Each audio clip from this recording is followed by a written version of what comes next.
An introduction of mana. You are listening at FameTV.info. Within the segmented verse, the universe that the Dungeon Gods takes place in, mana is the energy source powering all magic. Without mana, magic of all kinds would be impossible. But, what is mana? Here, I will introduce you to the basics of mana, consisting of its nature, and the attributes. First, the nature of mana. This is asked from a scientific viewpoint. Physically speaking, what is mana? Clearly, mana possesses some way of delivering energy, so, is it a particle? Or a wave? The answer is neither.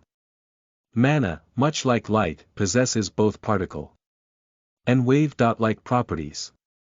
A mana pulse, where a large quantity of mana in the environment is disrupted and thus moves away, like a ripple in a lake, travels in much the same way as a wave, while caring naught for the environment in the way. However, when energy is supplied by that pulse, it is supplied instantaneously, like a particle, rather than over a period of time, like a wave. So, from a scientific standpoint, mana is much like light, being neither a wave nor a particle, although unlike light, mana cannot be sensed through the normal senses. Instead, in those with the ability to manipulate mana, it directly stimulates certain parts of the nervous system, producing a variety of sensations depending upon the attribute of the mana.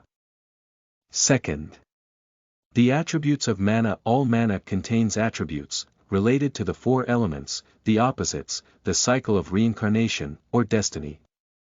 All these attributes have no impact on the general nature of mana, essentially meaning that any device used to detect mana would be unable to detect the attributes of mana. The attribute of the mana in an environment makes all magic using that attribute stronger and easier to cast, while negatively affect other attributes, depending on their relation to the environment's attributes. The possible attributes are as follows.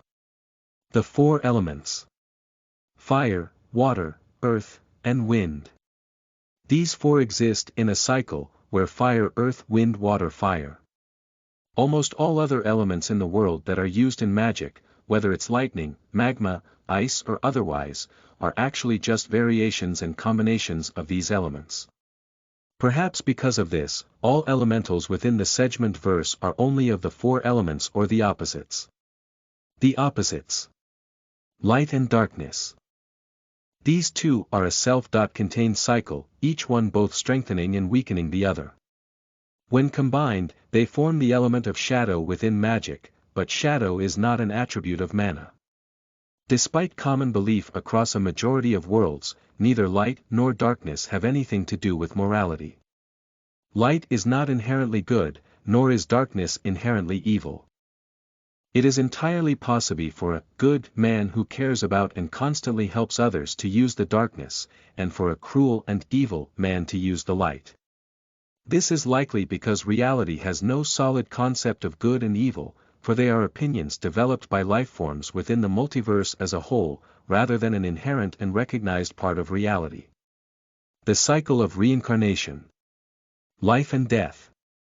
Like the opposites, these two are a self-contained cycle. The combination of these two produces the magic element of rebirth or reincarnation, but again, this is not an attribute. Similarly, again, to the opposites, life and death have nothing to do with morality. Destiny. This exists on its own, and is unrelated to all other attributes of mana. The destiny attribute does not appear naturally, unlike the other mentioned attributes, and is related to, but does not control, time. Through destiny attributed mana and magic, it is possible to predict, but not guarantee, the future. This is because all of the future is a product of countless different events, and knowing of the end result, even if you want it, can be enough on its own to make you act differently enough to such events to create a different outcome. This is why such predictions are only accurate to any degree when the prediction is of the near future, or of a massive event in the far future. Not commonly recognized, and not mentioned earlier, are two other attributes: arcane and divine. Arcane is, in essence, pure mana. The other attributes are essentially an expression of the environment's tainting of the mana. Technically, when someone or something absorbs and stores mana within themselves, that mana is arcane attributed, as the environment's taint is removed upon entering the body. Upon use, however, it is tainted with the attribute being used. Divine mana, however, is basically the power of the gods. All other attributes only affect their specific parts of reality, even arcane. Divine, on the other hand, can do anything at any time, although it too is technically a tainted version of arcane mana.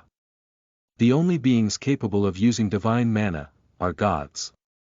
There have been many attempts by other beings to use it, but divine taint does not appear naturally, only when a god is working magic. This has been an introduction of mana within the segmented verse. Please, comment below if there is anything else you want to know. Also, if you see any errors, please inform me. Do enjoy.